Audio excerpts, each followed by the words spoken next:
ગોધરામાં જિલ્લા શિક્ષણ વિભાગની કચેરીથી લઈ પોલીસ મથક સુધી કપિરાજનો આતંક જોવા મળી રહ્યો છે।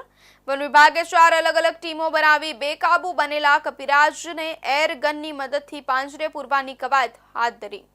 ગોધરા શહેરમાં આવેલી જિલ્લા શિક્ષણાધિકારીની કચેરી નજીક સતત બીજા દિવસે કપિરાજનો આતંક યથાવત જોવા મળ્યો હતો।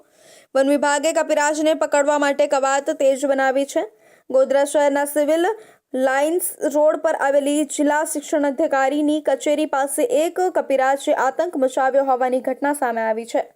છેલ્લા કેટલાક સમયથી હુમલાખોર બનેલા કપિરાજ દ્વારા સ્થાનિક રહીશો તેમજ કચેરીએ આવતા અરજદારો પર હુમલો કર્યો હોવાની ઘટના પ્રકાશમાં આવી છે, જેને લઈને સ્થાનિક રહીશોમાં ફફડાટ ફેલાવા પામ્યો છે।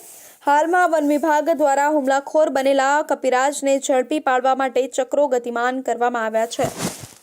અત્રેની કચેરીના કેમ્પસમાં એક કપિરાજ દ્વારા અવારનવાર અત્રે આવતા હતા અને ઘણા સમયથી તેઓ જોવા મળતા હતા, પરંતુ કેટલાક સમયથી તેઓ દ્વારા વધારે આક્રમકતા દર્શાવવામાં આવી રહી છે અને આ બાબતે અમે ફોરેસ્ટ વિભાગને પણ જાણ કરેલી હતી। તે મિત્રો દ્વારા પણ અમને ઘણી બધી હેલ્પ મળી છે। તેમની ટીમ પણ અત્રે આવી રહી છે અને હેલ્પ કરી રહી છે, પરંતુ અહીં મૂકેલા પાંજરું અથવા જાળમાં તેઓ સરળતાથી પકડી શકાતા નથી।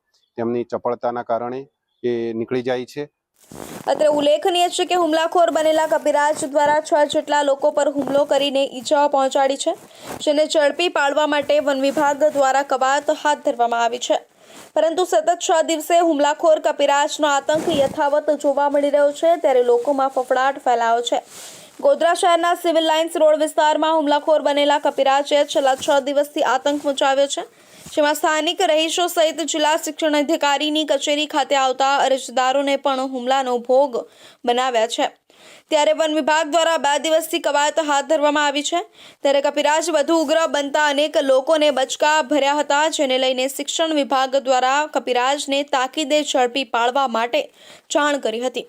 મોડી સાંજે વન વિભાગ દ્વારા કપિરાજને ઝેર કરવા માટે તજવીજ હાથ ધરવામાં આવી હતી, જેના માટે ગોધરા વન વિભાગની આરએફઓ સહિતની ટીમ દ્વારા કામગીરી હાથ ધરવામાં આવી હતી, જેમાં ટ્રેક્યુલાઇઝર ગન દ્વારા બેહોશ કરવામાં આવશે, જે બાદ કપિરાજને પાંજરે પૂરીને સારવાર આપવામાં આવશે।